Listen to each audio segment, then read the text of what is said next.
മഹാനായ അലക്സാണ്ടർ മരിച്ചപ്പോൾ അദ്ദേഹത്തിൻ്റെ സാമ്രാജ്യം പലതായിട്ട് വിഭജിക്കപ്പെട്ടു. ഗ്രീസിലെ മക്കതോനിയക്കാരനായ സെലവുക്കുസ് ഒന്നാമൻ നിക്കാത്തോർ എന്ന് പറയുന്ന ഒരാൾ BC 312 ഈ മഹാനായ അലക്സാണ്ടറുടെ സാമ്രാജ്യം പലതായി വിഭജിക്കപ്പെട്ടതിൽ ഒരു ഭാഗത്തെ സെലുസിഡ് സാമ്രാജ്യമായിട്ട് സ്ഥാപിച്ചു. മഹാനായ അലക്സാണ്ടറിൻ്റെ സാമ്രാജ്യം പലതായി വിഭജിക്കപ്പെട്ടതിൽ ഒരു സാമ്രാജ്യം വിഭജിക്കപ്പെട്ടതിൽ ഒരു സാമ്രാജ്യം അത് BC 312 ഈ സെലുബുക്കുസ് ഒന്നാമൻ നിക്കാതോർ എന്ന് പറയുന്ന ഒരാൾ സ്ഥാപിച്ചതാണ്. അദ്ദേഹത്തിൻ്റെ പേര് സെലുബുക്കുസ്, അതിൽ നിന്ന് സെലുസിഡ് കുടുംബവാഴ്ച. ഈ കുടുംബവാഴ്ച BC 312 തുടങ്ങി BC 63 വരെ നിലനിന്നു. 63 റോമ പട്ടാളക്കാരനായിരുന്ന പട്ടാള മേധാവിയായിരുന്ന പോംബെയെ ഭരണാധികാരിയും കൂടി പോംബെയാണ് ഈ സെലുസിഡ് സാമ്രാജ്യത്തെ റോമ സാമ്രാജ്യത്തോട് കൂട്ടിച്ചേർത്തത്. അപ്പം അതുവരെ നിലനിന്നിരുന്ന ഒരു സാമ്രാജ്യമാണ് സെലുസിഡ് സാമ്രാജ്യം. ഈ സെലുസിഡ് രാജ്യത്തിൻ്റെ ഒരു ചക്രവർത്തിയായിരുന്നു അന്തിയോക്കസ് നാലാമൻ എപ്പിഫാനസ്. ഈ മിത്രാദാത്തസ് എന്നായിരുന്നു അദ്ദേഹത്തിൻ്റെ പേര്. രാജാവായി സ്ഥാനാരോഹണം ചെയ്യുന്നത് BC 175 175 മുതൽ 164 വരെ. ഈ മിത്രാദാത്തസ് എന്ന് പറയുന്ന ഈ ആള് ജനിച്ചത് BC 215, മരിച്ചത് 164. രാജാവായിട്ട് ഭരണം ഏറ്റെടുത്തത് BC 175. അങ്ങനെ രാജാവായി സെലുസിഡ് രാജ്യത്തിൻ്റെ രാജാവായി സ്ഥാനാരോഹണം ചെയ്തപ്പോഴാണ് ഈ മിത്രാദാത്തസ് എന്ന പേര് മാറ്റി അന്തിയോക്കസ് എന്ന പേര് സ്വീകരിച്ചത്. പിന്നീട് ദൈവത്തിൻ്റെ വെളിപാടുകാരൻ എന്നൊക്കെ കാണിക്കാൻ വേണ്ടിയാണ് എപ്പിഫാനി നമുക്ക് തിരുനാളില്ലേ, ദൈവത്തിൻ്റെ പ്രത്യക്ഷപ്പെടൽ, ധനഹ എന്നൊക്കെ പറയല്ലോ, ആ വാക്കാണ്. അപ്പോൾ ദൈവത്തിൻ്റെ വെളിപാട് കിട്ടിയ ആളാണ് ഞാൻ, വെളിപാടുകാരനാണ് ഞാൻ എന്നൊക്കെ ഒരു ദൈവിക ആളത്വം എനിക്കുണ്ട് എന്ന് കാണിക്കാൻ വേണ്ടിയൊക്കെയാണ് ഈ എപ്പിഫാനസ് എന്ന പേര് സ്വീകരിച്ചത്. അങ്ങനെയാണ് അന്തിയോക്കസ് IV എപ്പിഫാനസ് ആയത്. ഈ പൊതുജനത്തിൻ്റെ സ്നേഹം പിടിച്ചു പറ്റാൻ അദ്ദേഹം പല സൂത്രപ്പണികൾ ചെയ്തു. ഒന്ന്, തെരുവിലൂടെ പോയിട്ട് ഇങ്ങനെ ഈ അന്നത്തെ കറൻസി വിതരണം ചെയ്യും. ഇപ്പം നമ്മൾ റേഷൻ കടയിലൂടെ അരി വിതരണം ചെയ്യുന്ന പോലെ അയാൾ തെരുവിൽ വന്നിട്ട് പണം വിതരണം ചെയ്യും. അപ്പോൾ ആളുകൾക്കൊക്കെ വലിയ ഇഷ്ടമായി, പണം കയ്യിൽ കിട്ടുകയാണല്ലോ. അതുകൊണ്ട് രാജ്യത്തിനുണ്ടാകുന്ന ദോഷമൊന്നും അദ്ദേഹം ചിന്തിച്ചില്ല.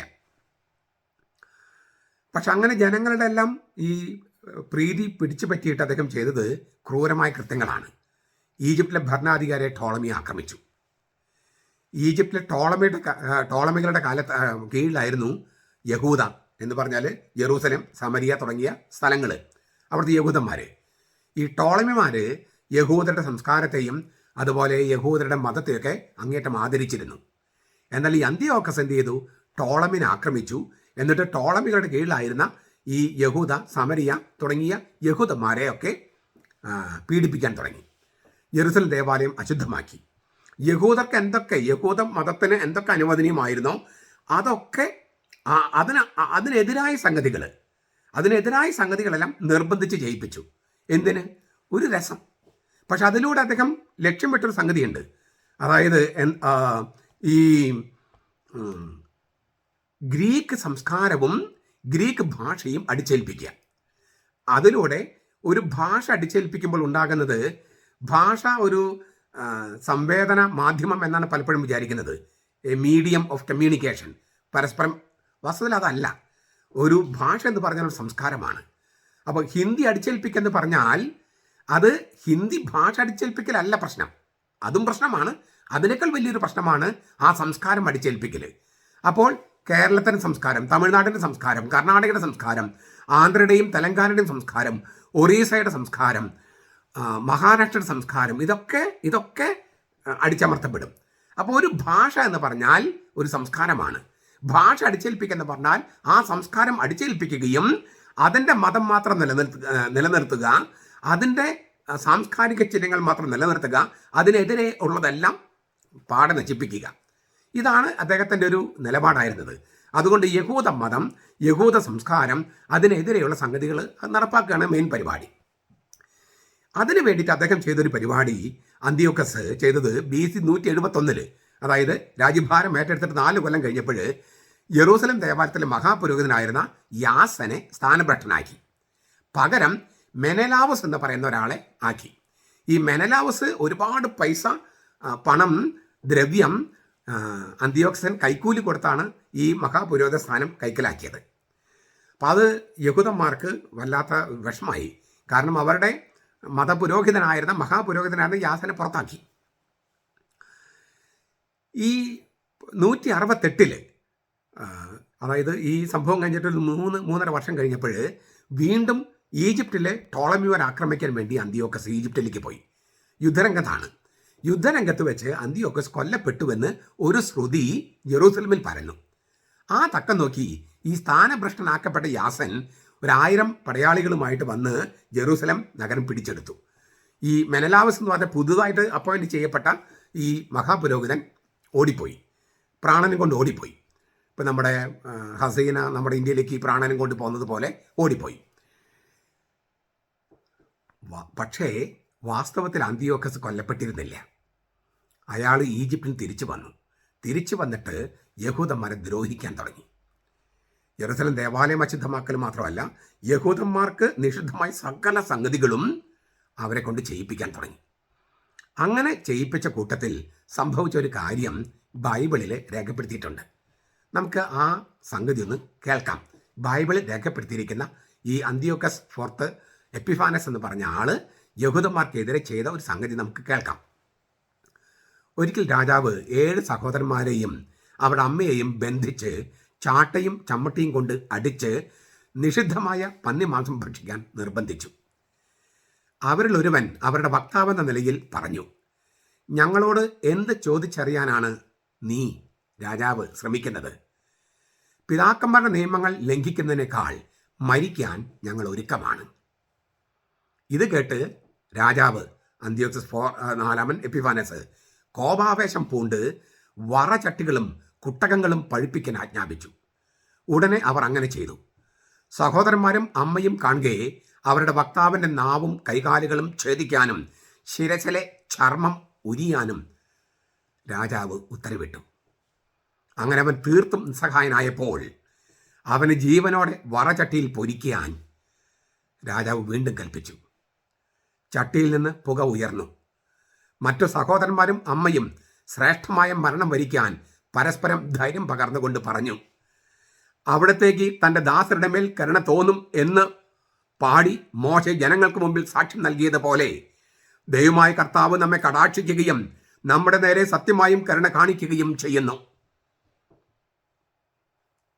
മൂത്ത സഹോദരന്മാരും മൂത്താളും മരിക്കുമ്പോൾ അവർ പാടിയ പാട്ടാണ്. നമുക്കൊന്നുകൂടി കേൾക്കാതെ. അവിടത്തേക്ക് തൻ്റെ ദാസരുടെ മേൽ കരുണ തോന്നും എന്ന് പാടി മോശെ ജനങ്ങൾക്ക് മുമ്പിൽ സാക്ഷ്യം നൽകിയതുപോലെ ദൈവമായ കർത്താവ് നമ്മെ കടാക്ഷിക്കുകയും നമ്മുടെ നേരെ സത്യമായും കരുണ കാണിക്കുകയും ചെയ്യുന്നു. ചേട്ടൻ തൊലിയുരിയപ്പെട്ട് വറചട്ടിയിൽ പൊരിഞ്ഞ് വേവുകയാണ്. മൂത്ത സഹോദരൻ ഈ വിധം മരിച്ചു കഴിഞ്ഞപ്പോൾ രണ്ടാമനെ അവർ തങ്ങളുടെ ക്രൂര വിനോദത്തിന് മുൻപോട്ട് കൊണ്ടുവന്നു. അവന്റെ ശിരസിലെ ചർമ്മം മുടിയോടുകൂടെ ഉരിഞ്ഞതിന് ശേഷം അവർ ചോദിച്ചു, നീ ഭക്ഷിക്കുമോ അതോ പ്രത്യംഗം പീഡനമേൽക്കണമോ? തൻ്റെ പിതാക്കന്മാരുടെ ഭാഷയിൽ അവൻ തറപ്പിച്ചു പറഞ്ഞു, ഇല്ല. അങ്ങനെ മൂത്ത സഹോദരനെ പോലെ അവനും പീഡനമേറ്റു.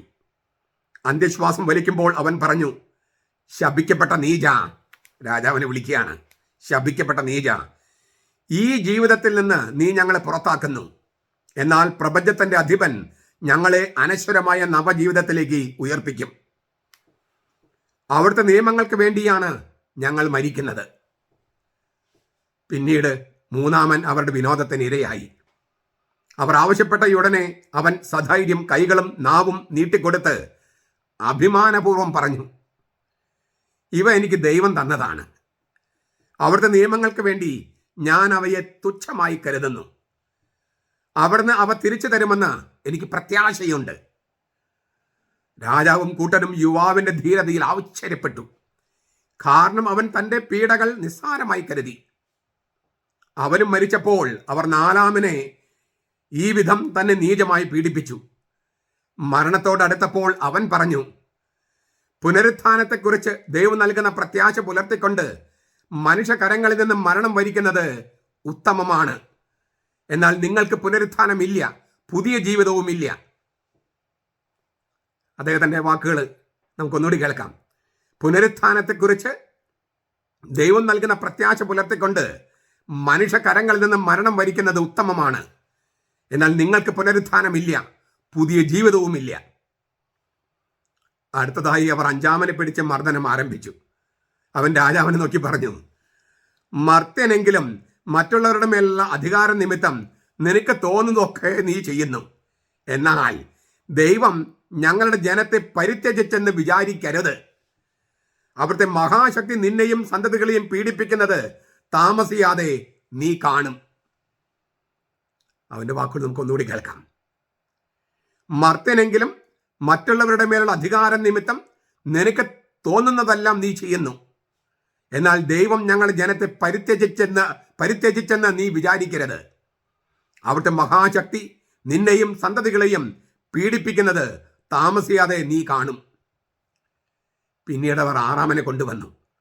അവൻ മരിക്കാറായപ്പോൾ പറഞ്ഞു, വ്യർത്ഥമായി അഹങ്കരിക്കേണ്ട രാജാവേ, ഞങ്ങളുടെ ദൈവത്തിനെതിരെ ഞങ്ങൾ ചെയ്ത പാപത്തിന്റെ ഫലമാണ് ഞങ്ങൾ ഏൽക്കുന്ന ഈ പീഡനം. അതുകൊണ്ടാണ് ഈ ഭീകരതകൾ സംഭവിച്ചത്. ദൈവത്തെ എതിർക്കാൻ തുനിഞ്ഞ നീ പക്ഷെ ശിക്ഷ ഏൽക്കാതെ പോകുമെന്ന് കരുതേണ്ട. ആ അമ്മയാകട്ടെ സവിശേഷമായ പ്രശംസയും സംപൂജ്യമായ സ്മരണയും അർഹിക്കുന്നു. ആ അമ്മയാകട്ടെ സവിശേഷമായ പ്രശംസയും സംപൂജ്യമായ സ്മരണയും അർഹിക്കുന്നു. ഇത് ഗ്രന്ഥകർത്താവിൻ്റെ വാക്കുകളാണ്. ഒറ്റ ദിവസം 7 പുത്രന്മാർ വധിക്കുന്നത് കണ്ടെങ്കിലും കർത്താവിന്റെ പ്രത്യാശ നിമിത്തം അവൾ സധൈര്യം അത് സഹിച്ചു. പിതാക്കന്മാരുടെ ഭാഷയിൽ അവൾ ഓരോരുത്തരെയും ധൈര്യപ്പെടുത്തി. ശ്രേഷ്ഠമായ വിശ്വാസദാർഢ്യത്തോടെ സ്ത്രീ സഹജമായ വിവേചന ശക്തിയെ പുരുഷോചിതമായ ധീരത കൊണ്ട് ബലപ്പെടുത്തി. ശ്രേഷ്ഠമായ വിശ്വാസദാർഢ്യത്തോടെ സ്ത്രീ സഹജമായ വിവേചന ശക്തിയെ പുരുഷോചിതമായ ധീരത കൊണ്ട് ബലപ്പെടുത്തി. അവൾ പറഞ്ഞു, നിങ്ങൾ എങ്ങനെ എൻ്റെ ഉദരത്തിൽ രൂപം കൊണ്ടുവന്ന് എനിക്കറിയില്ല. എനിക്കറിവില്ല. നിങ്ങൾക്ക് ജീവനും ശ്വാസവും നൽകിയതും നിങ്ങളുടെ അവയവങ്ങൾ വാർത്തെടുത്തതും ഞാനല്ല. മനുഷ്യനെ ഉരുവാക്കുകയും എല്ലാറ്റിൻ്റെയും ആരംഭം ഒരുക്കുകയും ചെയ്ത ലോക സ്രഷ്ടാവ് തന്റെ നിയമത്തെ പ്രതി നിങ്ങളെ തന്നെ വിസ്മരിക്കുന്നതിനാൽ കരുണാപൂർവം നിങ്ങൾക്ക് ജീവനും ശ്വാസവും വീണ്ടും നൽകും. അവൾ തന്നെ അവഹേളിക്കുകയാണെന്ന് അവളുടെ സ്വരം കൊണ്ട് അന്തിയോക്കസിന് തോന്നി. ഏറ്റവും ഇളയ സഹോദരൻ ഇനിയും ബാക്കിയുണ്ടായിരുന്നു. അവനോട് ആവശ്യപ്പെടുക മാത്രമല്ല, പിതാക്കന്മാരുടെ മാർഗത്തിൽ നിന്ന് വ്യതിചലിക്കുകയാണെങ്കിൽ അവന് ധനവും അസൂയാർഹമായ സ്ഥാനവും നൽകാമെന്നും തന്റെ സ്നേഹിതനായി സ്വീകരിച്ച് ഭരണകാര്യങ്ങളിൽ അധികാരമേൽപ്പിക്കാമെന്നും അന്തിയോക്കസ് അവന് ശപഥപൂർവ്വം വാക്കുകൊടുക്കുകയും ചെയ്തു. പക്ഷെ ആ യുവാവ് സമ്മതിച്ചില്ല. ധനം, അസൂയാർഹമായ സ്ഥാനം, ഭരണകാര്യങ്ങളിൽ അധികാരം, ഇതൊക്കെ വാഗ്ദാനം ചെയ്തു ഏറ്റവും താഴെയുള്ള മകന്. പക്ഷെ ആ യുവാവ് സമ്മതിച്ചില്ല. നിർബന്ധം കൂടിയപ്പോൾ അവൾ പുത്രനെ അവന്റെ അമ്മയെ അടുക്കൽ വിളിച്ചു. തന്നെ രക്ഷിക്കാൻ കുമാരനെ ഉപദേശിക്കണമെന്ന് രാജാവ് അമ്മയെ നിർബന്ധിച്ചു. നിർബന്ധം കൂടിയപ്പോൾ അവൾ പുത്രനെ പ്രേരിപ്പിക്കാമെന്നേറ്റു. പുത്രന്റെ മേൽ ചാഞ്ഞ് അവൾ ക്രൂരനായ സ്വേച്ഛാധിപതിയെ നിന്ദിച്ചുകൊണ്ട് മാതൃഭാഷയിൽ പറഞ്ഞു, മകനെ, എന്നോട് ദയ കാണിക്കുക. 9 മാസം ഞാൻ നിന്നെ ഗർഭത്തിൽ വഹിച്ചു. 3 കൊല്ലം മുലയൂട്ടി. നിന്നെ ഇന്ന് വരെ പോറ്റി വളർത്തി. മകനെ, ഞാൻ യാചിക്കുന്നു. ആകാശത്തെയും ഭൂമിയെയും നോക്കുക. അവയിലുള്ള ഓരോന്നും കാണുക. ഉണ്ടായിരുന്നവയിൽ നിന്നല്ല ദൈവം അവയെ സൃഷ്ടിച്ചതെന്ന് മനസ്സിലാക്കുക. മനുഷ്യരും അതുപോലെയാണ് സൃഷ്ടിക്കപ്പെട്ടത്. ഈ കശാപ്പുകാരനെ ഭയപ്പെടേണ്ട. സഹോദരന്മാർക്ക് യോജിച്ചവനാണ് നീ എന്ന് തെളിയിക്കുക. മരണം വരിക്കുക. അമ്മ ഏറ്റവും താഴെ മകനോട് പറയാണ്, അവളുടെ 7ാമത്തെ മകനോട്,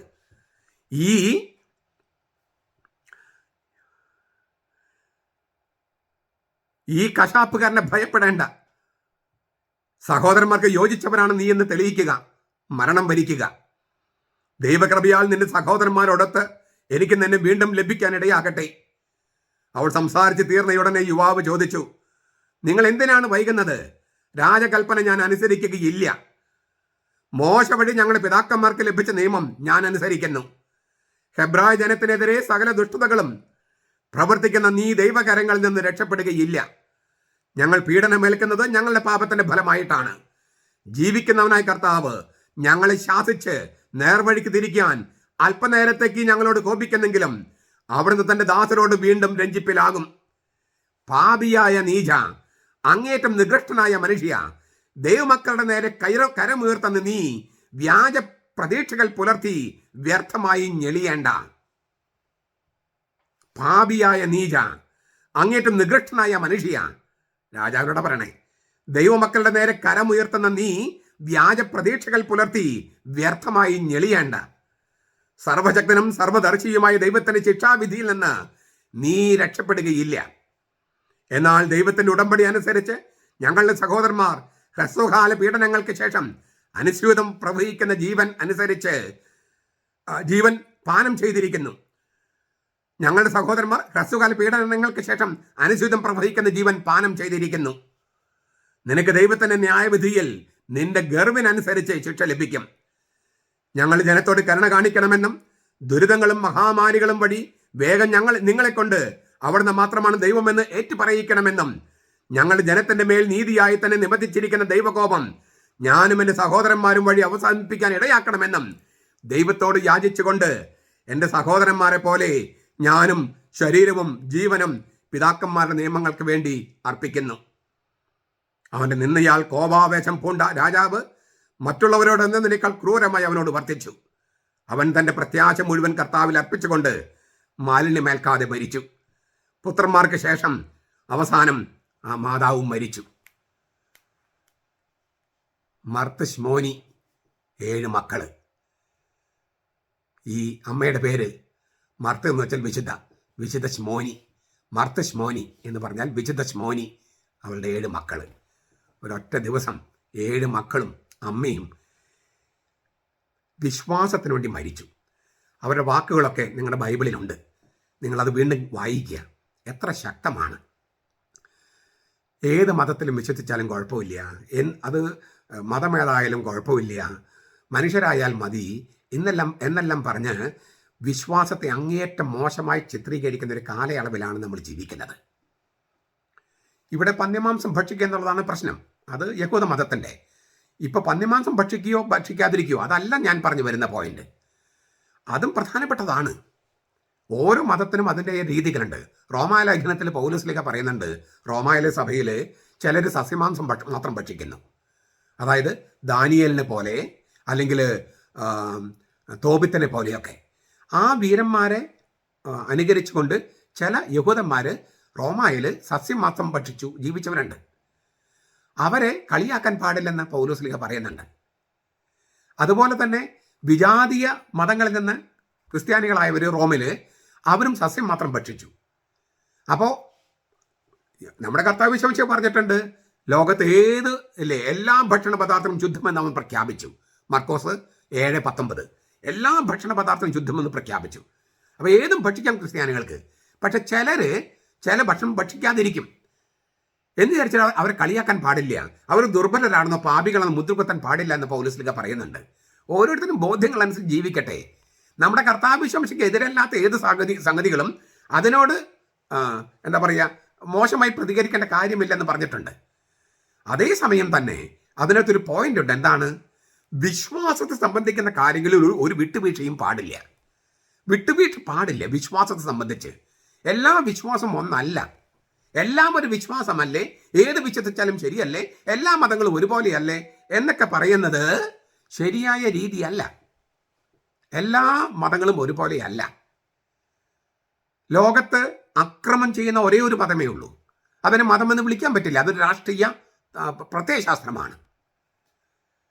പിന്നെ കണ്ടതിനെല്ലാം ആരാധിക്കുന്ന ഒരു മതമുണ്ട്, ഈ സൃഷ്ടിജാലങ്ങളെ.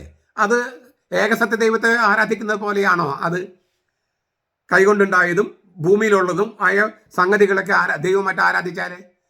അപ്പോൾ എല്ലാ മതങ്ങളും ഒന്നല്ല, വെറുതെ അങ്ങനെ വിചാരിക്കരുത്. മാത്രമല്ല, ഏകസത്യ ദൈവത്തിൽ വിശ്വസിച്ച് മാമോദിസ മുങ്ങിയിട്ട് മറ്റ് അന്യമതസ്ഥരെ കല്യാണം കഴിച്ച് വിശ്വാസം ഉപേക്ഷിക്കുന്നത് സ്നേഹമല്ലേ പ്രധാനം എന്ന് പറഞ്ഞു പോകുന്നതും ശരിയല്ല. ഏകസത്യ ദൈവ വിശ്വാസത്തിലുള്ള വീഴ്ച വലിയ വീഴ്ച തന്നെയാണ്. ദൈവസ്നേഹത്തിലുള്ള വീഴ്ചയാണത്. അത് വിശ്വാസം മാത്രമല്ല പ്രശ്നം, ദൈവസ്നേഹത്തിൽ നിന്നുള്ള വീഴ്ചയാണ്.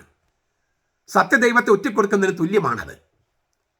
മറ്റ് മതസ്ഥരെ ഏകസത്യദൈവത്തിൽ കൊണ്ടുവരുന്നതിന് പകരം ഒരാളെ സ്നേഹിക്കുന്നു എന്ന പേരും പറഞ്ഞ് ദൈവസ്നേഹത്തിൽ നിന്നും വീണു പോകുന്നതും ഏകസത്യ ദൈവ വിശ്വാസത്തിൽ നിന്നും വീണു പോകുന്നതും തെറ്റാണ്. ഈ 7 മക്കൾക്കും അമ്മയ്ക്കും പന്നിമാംസം ഭക്ഷിച്ചപ്പോൾ എന്താ കുഴപ്പം? അങ്ങനെ ജീവൻ നിലനിർത്തിയിരുന്നെങ്കിൽ എന്തുണ്ടാകും? കുറച്ച് കൊല്ലങ്ങൾ കഴിയുമ്പോൾ അവര് മറ്റേതെങ്കിലും രോഗം വന്നോ പ്രായം വന്നോ മരിച്ചു പോകും. അവരുടെ കഥ ബൈബിളിൽ ഉണ്ടാകില്ല, ലോകത്ത് ആരും ഓർക്കുകയുമില്ല. അപ്പൊ കുറച്ച് കൊല്ലത്തേക്ക് ആയുസ് കിട്ടാൻ വേണ്ടി വിശ്വാസം ഉപേക്ഷിക്കാമോ? അങ്ങനെയാണെങ്കിൽ വിശ്വാസത്തിന് എന്താണ് പിന്നെ പ്രസക്തി? ഏകസത്യ ദൈവത്തിൽ വിശ്വസിക്കുന്ന പറയുന്നതിന് ഗൗരവമുണ്ടോ? അപ്പൊ ഈ അമ്മയും മക്കളും പഠിപ്പിക്കുന്നത് വളരെ പ്രധാനപ്പെട്ട സംഗതിയാണ്. മാത്രമല്ല, പുനരുത്ഥാനത്തെക്കുറിച്ചുള്ള നല്ല വിശ്വാസം. എന്താണ് സംഭവിക്കുക? ഇങ്ങനെ മരിച്ചാൽ എന്താണ് സംഭവിക്കുക? ഞങ്ങളുടെ മരണത്തിലൂടെ ഞങ്ങളുടെ ജനത്തിന്റെ പാപങ്ങൾക്ക് പരിഹാരമാകും. ഞങ്ങൾ ശിക്ഷിക്കപ്പെടും ഞങ്ങളുടെ പാപത്തിന്റെ ഫലമാണ്. പക്ഷെ അതിലൂടെ ഞങ്ങളുടെ പാപത്തിന്റെ ജനത്തിന്റെ പാപം ഇല്ലാതാകും.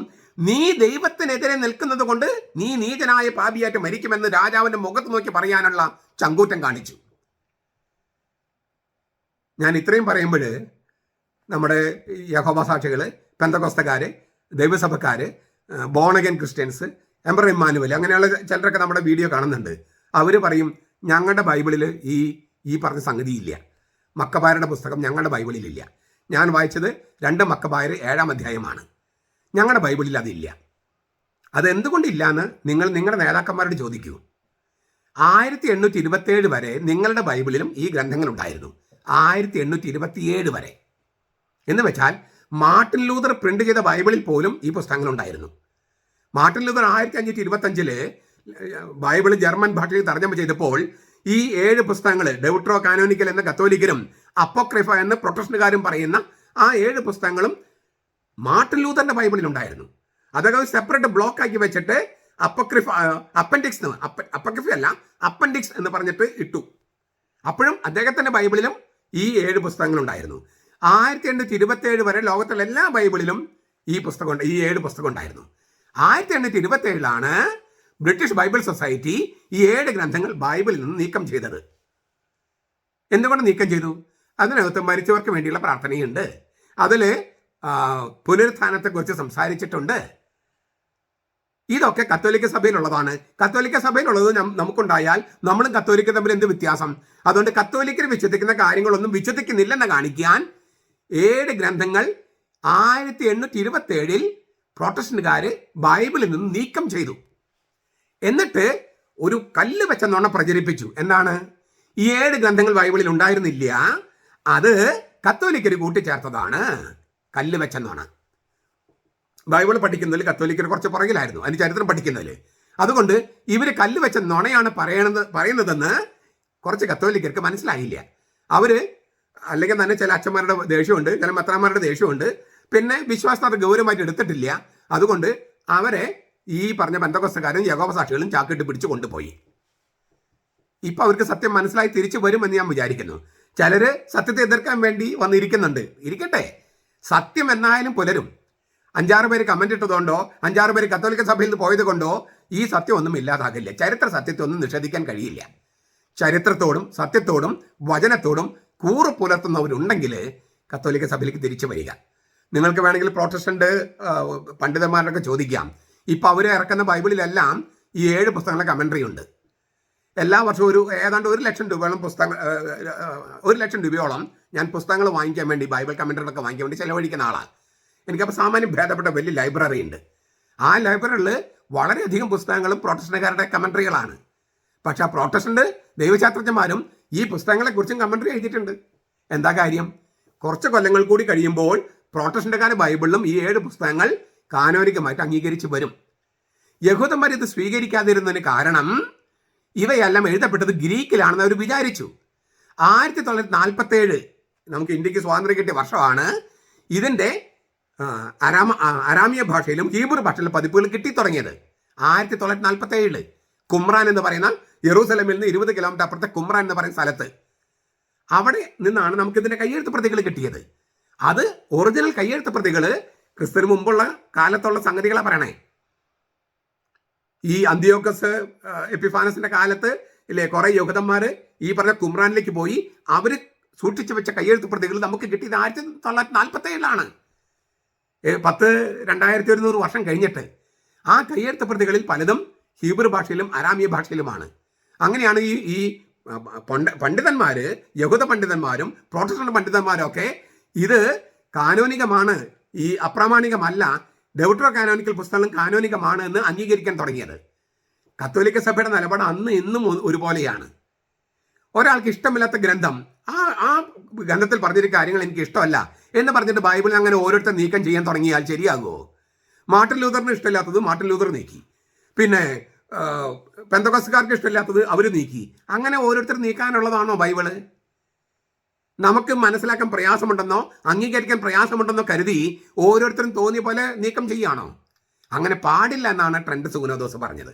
ഓരോരുത്തരും തോന്നിയ പോലെ മാറ്റാൻ പറ്റില്ല. ചുരുക്കത്തിൽ ഈ ഗ്രന്ഥങ്ങൾ പെന്തക്കോസ്തുകാരുടെയും യഹോവ സാക്ഷികളുടെയും ദൈവസഭക്കാരുടെയും ബോണഗൻ ക്രിസ്ത്യൻസിൻ്റെയും അങ്ങനെയുള്ള എംബർ ഇമ്മാനുവലിൻ്റെയൊക്കെ ബൈബിളിൽ ചിലപ്പോൾ കാണില്ല. അത് അവർ നീക്കം ചെയ്തതുകൊണ്ടാണ് 1827 മുതൽ അതുവരെ അവരുടെ ബൈബിളിലും ഈ പുസ്തകങ്ങളുണ്ടായിരുന്നു. അവരുടെ കയ്യിലില്ലാത്ത സത്യവേദ പുസ്തകത്തിൽ ഇല്ലാത്ത ആ ഗ്രന്ഥങ്ങൾ ഈ പിയോസ് ബൈബിളിൽ അതൊക്കെ ഉണ്ടല്ലോ, അതുപോലെയുള്ള ബൈബിളിൽ നിന്ന് അല്ലെങ്കിൽ ഇംഗ്ലീഷ് ബൈബിളിൽ നിന്ന് എടുത്തൊക്കെ ഒന്ന് വായിക്കുക. ഈ പറഞ്ഞ ഈ മർത്തസ് മോനി അദ്ദേഹത്തിൻ്റെ അവരുടെ 7 മക്കൾ അവർ വിശ്വാസത്തോട് കാണിച്ച ആ കൂറ്, വിശ്വാസം ഗൗരവത്തോടെ എടുക്കണമെന്നുള്ള കൂറ്, വിശ്വാസത്തിനെതിരായി നിലകൊള്ളുകയില്ല എന്നുള്ള ആ നിലപാട്, വിശ്വാസവും സ്നേഹവും ഒരുമിച്ച് പോകുന്നു. ദൈവത്തോടുള്ള സ്നേഹമാണ് വിശ്വാസം, മനുഷ്യരോടുള്ള സ്നേഹം. മനുഷ്യരോടുള്ള സ്നേഹത്തെ പ്രതി ദൈവത്തോടുള്ള സ്നേഹം എന്ന് പറഞ്ഞ വിശ്വാസം ഉപേക്ഷിക്കാൻ തയ്യാറല്ല. അത് ആര് കല്യാണം കഴിക്കാമെന്ന് പറഞ്ഞാലും തയ്യാറാകരുത്. നമ്മൾ ലവ് ജിഹാദിനെ കുറിച്ച് കേൾക്കുന്നു. അത് ഈ മറ്റ് മതസ്ഥരെ നമ്മുടെ കുട്ടികളെ, പെൺകുട്ടികളെയോ ആൺകുട്ടികളെയൊക്കെ വശത്താക്കുന്നു. അവരിങ്ങോട്ട് വശത്താക്കാൻ നമ്മളും പഠിക്കണ്ടേ? അങ്ങനെ പറയുമ്പോൾ അവരുടെ മതത്തിലേക്ക് ആൾക്കാരെ വിളിക്കുമ്പോൾ അവരോട് പറയണ്ടേ, ഏക സത്യ ദൈവം ഇവിടെയാണ് ഉള്ളത്, നിങ്ങൾ ഇങ്ങോട്ട് വരൂ എന്നല്ലേ പറയേണ്ടത്, അങ്ങോട്ട് പോകുന്നതിന് പകരം. അത് പഠിപ്പിക്കാൻ നമ്മുടെ ആളുകൾക്ക് വിശ്വാസം ഉണ്ടാകണം. സ്നേഹത്തോടൊപ്പം പ്രധാനപ്പെട്ടതാണ് വിശ്വാസം, പ്രത്യേകിച്ച് നമ്മുടെ വിശ്വാസം. അത് ഈ അമ്മയും മക്കളും നമ്മളെ പഠിപ്പിക്കുകയാണ്. പ്രത്യേകിച്ച് പൗരത്വ സഭകൾ ഈ പഴയ നിയമത്തിലുള്ള വിശുദ്ധരുടെ തിരുനാൾ വളരെ ചുരുക്കമായിട്ട് ആഘോഷിക്കുക. പൗരത്വ സഭകൾ അത് ആഘോഷിക്കുന്നതിന് കാരണം വിശ്വാസത്തെ അങ്ങേയറ്റം, അതായത് ഞാൻ പല പ്രാവശ്യം പറഞ്ഞിട്ടുണ്ട്, കത്തോലിക്ക സഭയിൽ വിശ്വാസവും വിശ്വാസ പ്രമാണവും ഒക്കെ ഏറ്റവും ആദ്യം വളരെ സീരിയസ് ആയിട്ട് എടുത്തത് പൗരത്വ സഭകളാണ്. വിശ്വാസ പ്രമാണം രൂപപ്പെടുത്തിയതും പൗരത്വ സഭകളാണ്. അപ്പോൾ പാശ്ചാത്യ സഭയെ പോലും പഠിപ്പിച്ചിരുന്നത്, വിശ്വാസ സത്യങ്ങൾ പഠിപ്പിച്ചിരുന്നത് പൗരത്വ സഭകളാണ്. അതുകൊണ്ടാണ് ഈ തിരുനാള് പൗരത്വ സഭകൾ അങ്ങേയറ്റം പ്രാധാന്യത്തോടെ അവതരിപ്പിക്കുന്നത്. കാരണം വിശ്വാസത്തിന് വേണ്ടി മരിക്കുക, അങ്ങനെ കർത്താവിൻ്റെ കുരിശിനോട് ചേർന്ന് കർത്താവിൻ്റെ കുരിശിൻ്റെ ഫലം ഇന്ന് അത് നിലനിർത്തുക. അതിലൂടെ നമ്മുടെ പാപങ്ങൾക്ക് പരിഹാരമാകുക. രക്തസാക്ഷികളായിട്ട് മരിക്കുമ്പോൾ നമ്മുടെ പാപങ്ങൾക്ക് പരിഹാരമാകുക, നമ്മുടെ ജനത്തിൻ്റെ പാപങ്ങൾക്ക് പരിഹാരമാകുക. കാരണം നമ്മുടെ മരണം കർത്താവിൻ്റെ കുരിശിൻ്റെ മരണത്തോട് ചേർത്ത് വയ്ക്കുന്നു. അപ്പോൾ കർത്താവ് എന്തിനു വേണ്ടി മരിച്ചുവോ അതിൻ്റെ ഫലം നമ്മുടെ മരണത്തിലൂടെ നമ്മുടെ നാട്ടിലേക്ക്, നമ്മുടെ ജനത്തിലേക്ക് വരുന്നു. ഇതുകൊണ്ടാണ് രക്തസാക്ഷികൾ വേണം എന്ന് യേശുക്രിസ്തു തന്നെ പറഞ്ഞത്. ഞാൻ കുടിക്കാൻ പോകുന്ന പാനപാത്രം കുടിക്കാൻ നിങ്ങൾ തയ്യാറാണോ? സെബദി പുത്രന്മാരോട് ചോദിച്ചു. ഞാൻ മുങ്ങാൻ പോകുന്ന മരണം എന്ന മാമോദീസ സ്വീകരിക്കാൻ നിങ്ങൾ തയ്യാറാണോ? അപ്പൊ യേശുവിന്റെ മരണം മാത്രം പോരെന്നല്ലേ എൻ്റെ അർത്ഥം? ഞാൻ മുങ്ങാൻ പോകുന്ന മാമോദീസ, അതായത് കുരിശ് മരണം, അതിൽ പങ്കുചേരാൻ നിങ്ങൾ തയ്യാറാണോ? ഞാൻ കുടിക്കാൻ പോകുന്ന സഹനത്തിന്റെ പാനപത്രം കുടിക്കാൻ തയ്യാറാണോ? അപ്പൊ യേശുവിന്റെ മരണം മാത്രം മതിയെങ്കിൽ എന്തിനാണ് സെബദി പുത്രന്മാർ അതുപോലെ മരിക്കുന്നത്? യേശുവിൽ വിശ്വസിക്കുന്ന എല്ലാവരുടെയും രക്തം കൂടി വേണം. കുഞ്ഞാടിന്റെ രക്തത്തിൽ കഴുകി വെടുപ്പാക്കിയ അങ്കി, അതാണ് വിശുദ്ധർ ധരിക്കുന്നത്. എനിക്കും നിങ്ങൾക്കും ഈ കുഞ്ഞാടൻ രക്തത്തിൽ അലക്കി വെളുപ്പിച്ച അങ്കി ധരിക്കാൻ കഴിയുമാറ് വിശ്വാസത്തിനു വേണ്ടി മരിക്കാൻ, രക്തസാക്ഷികളായി മരിക്കാൻ സാധിക്കട്ടെ.